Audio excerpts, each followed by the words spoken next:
Y hablando del gobierno nacional, tenemos que hablar de una modificación que se hizo, pero ahora hablando de otro tema y no de política, sino de una cuestión vinculada a la alimentación, a la nutrición, porque se realizaron modificaciones a lo que de aquí en adelante, lógicamente, los productores, las empresas van a tener que modificar respecto al etiquetado frontal, algo a lo cual ya de a poco nos vamos acostumbrando, porque hace más de un año que tenemos justamente, como vemos en imágenes, los octógonos en cada uno de los alimentos que marcan los grados, obviamente, en azúcares, en grasas totales, en calorías, en grasas saturadas. Y ahora justamente lo que se va a hacer hincapié es en hacer foco en que estos alimentos tengan justamente los octógonos de exceso en los nutrientes agregados. Por eso queremos hablar con Florencia Guma, ella es nutricionista y nos va a traer toda la información o sobre todo nos va a sacar las dudas respecto a qué modificaciones traerá, si esto va a ser beneficioso o no respecto a los cambios en el etiquetado frontal. ¿Qué tal, Florencia? Buen día. Aquí Gonzalo y Amanda te saludamos. ¿Cómo te va? ¿Qué tal? Buen día. ¿Cómo están?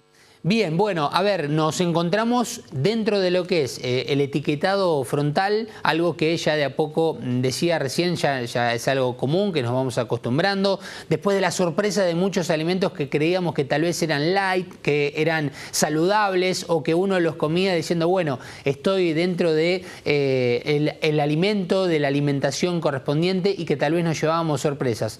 La pregunta es, ahora, con esta modificación, ¿qué se busca y si realmente va a ser beneficioso o no para la información real de los consumidores?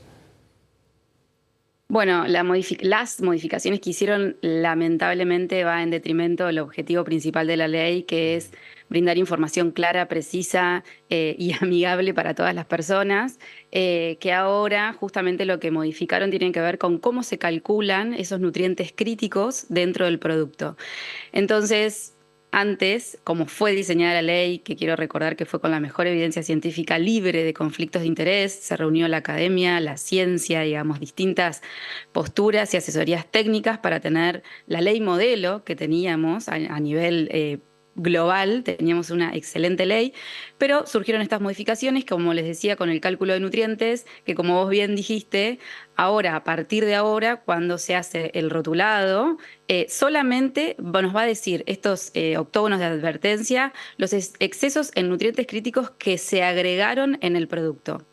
La diferencia es que antes, si había un nutriente crítico agregado, aplicaba el resto de los nutrientes que eran propios de ese producto. Por ejemplo, si a un fiambre le agregaban sal, nos indicaba el exceso de sodio, pero a su vez aplicaba al exceso de grasas propias de estos productos ultraprocesados.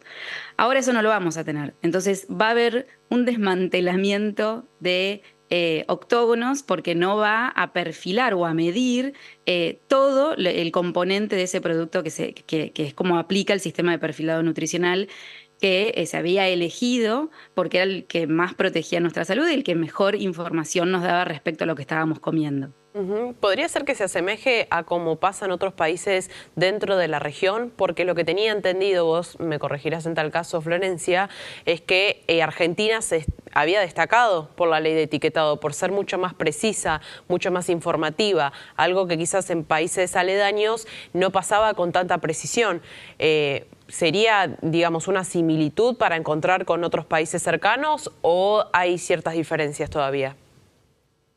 Sí, los objetivos de estas disposiciones es justamente para la sociedad civil y para la evidencia, digamos, para quienes estamos, que conocemos de otros países lo que está también sucediendo, es un debilitamiento de la ley y que no hay fundamentos ni técnicos, ni teóricos, ni de la ciencia que justifiquen estas modificaciones.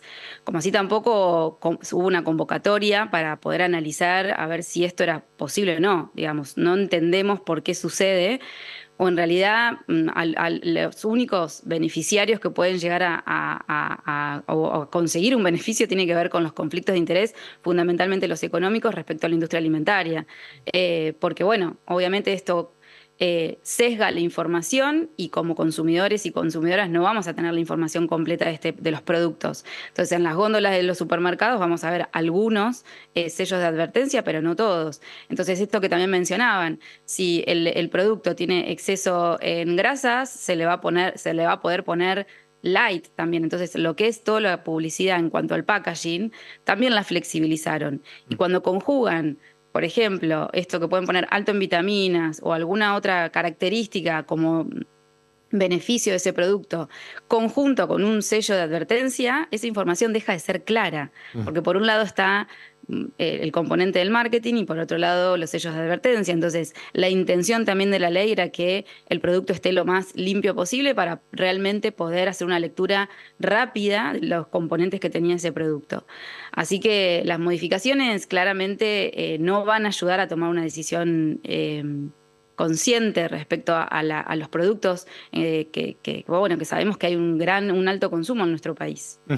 Ahora, Florencia, aquí la cuestión me parece, vos decías recién, esta cuestión del conflicto de intereses y obviamente debe estar vinculado a las distintas empresas, pero que no sé si está tan vinculado, obviamente no sé si tenés estadísticas, tampoco sos quien para tener que brindarnos este tipo de estadísticas, si realmente después del etiquetado frontal se bajó el consumo de algunos productos o no. Sí podemos deducir nosotros por una cuestión de, a la hora de ir a comprar al supermercado, de ver las marcas, de ver cuáles tienen, cuáles no, tal vez en algunas sí podemos ver, creo que más vinculado a la cuestión láctea, en este sentido, a los lácteos, tal vez donde hubo, no sé si decir más, un conflicto o una batalla ahí por ver qué marca intentaba generar un producto más saludable, por así decirlo.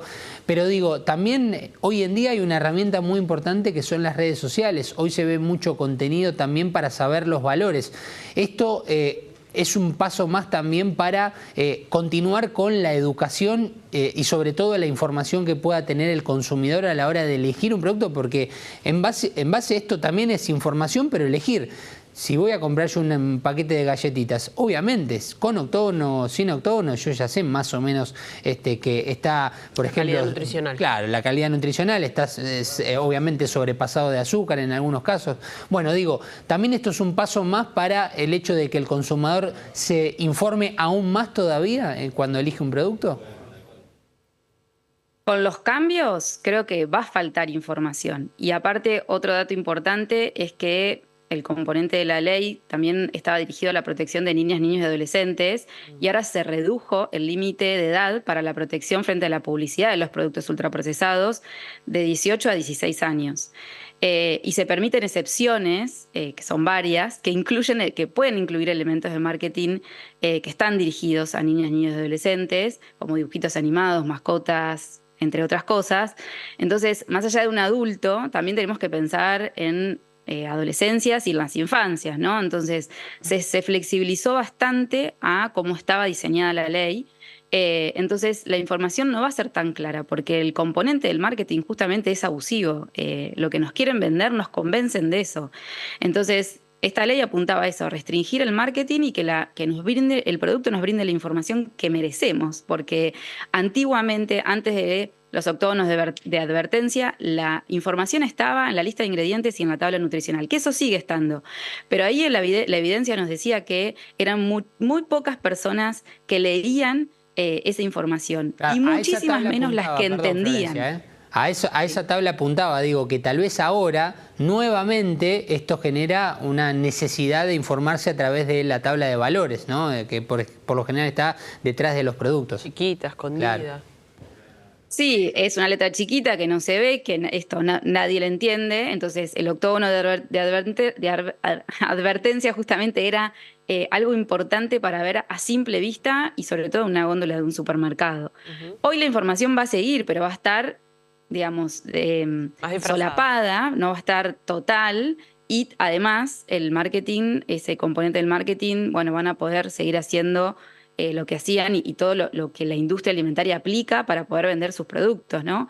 Y sí, se habían hecho pequeños estudios, porque, digamos, la ley se promulgó a partir del 2021 y hay que darle tiempo, hay que terminar de implementar a la ley. Recuerden que por nuestro federalismo, había componentes de la ley que las provincias debían dar ese paso también importante para que se complete el 100% de la implementación de la ley. Entonces, hay que dar tiempo a las normativas para poder ver los resultados a corto, mediano y largo plazo.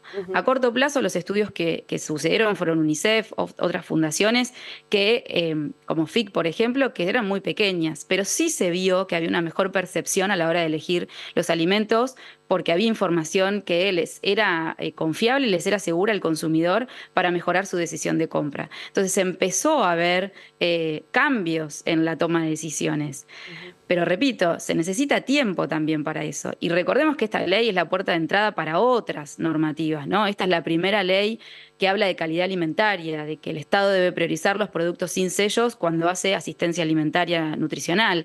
Entonces, era un cambio súper importante, que hoy estas modificaciones no van en consonancia con cómo se pensó la ley, como si tampoco va más a favor de los intereses corporativos que de los intereses de la salud, ¿no? Entonces es importante que evidenciemos esto, y como también decías, la industria láctea hizo muchísimo lobby durante el proceso legislativo de la ley. Y hoy también sigue con el tema de su publicidad, su marketing, para que, bueno, liberarse de los octógonos, porque son productos que generaron muchísima controversia respecto a los octógonos que tenían, sobre todo los productos light. Entonces, bueno, también seguramente no tengan octógonos los lácteos ultraprocesados, como los yogures y muchos quesos. Evidentemente, la presencia de octógonos modificó los hábitos de consumo, porque por algo también está este interés en reducirlos. O sea que en vano no fueron, quizás es una lucha, un debate que en algún momento vuelva a tener lugar en el Congreso. Por lo pronto, aclarar que la menor presencia de octógonos no tiene que ver con que se mejoró la calidad nutricional de esos productos, sino con que simplemente se reduce la información que se aporta. Claro. Así que también va a quedar la responsabilidad individual, ¿por qué no también de consultar con un profesional en materia de nutrición, de aprender cómo nos tenemos que alimentar, ¿no? Porque de chicos por ahí vivíamos a jugo y galletitas, nos pasó mucho en el colegio, y para nosotros era lo normal, era la comida de los chicos, y hoy sabemos que eso no es comida. Así que todo eso también ya queda un poco en la responsabilidad individual, y Florencia, te queremos agradecer porque, como siempre, muy clara y aportando información que es valiosa, ¿no? Para tener una mejor calidad nutricional en nuestro día a día. Así que muchísimas gracias por estos minutos con nosotros.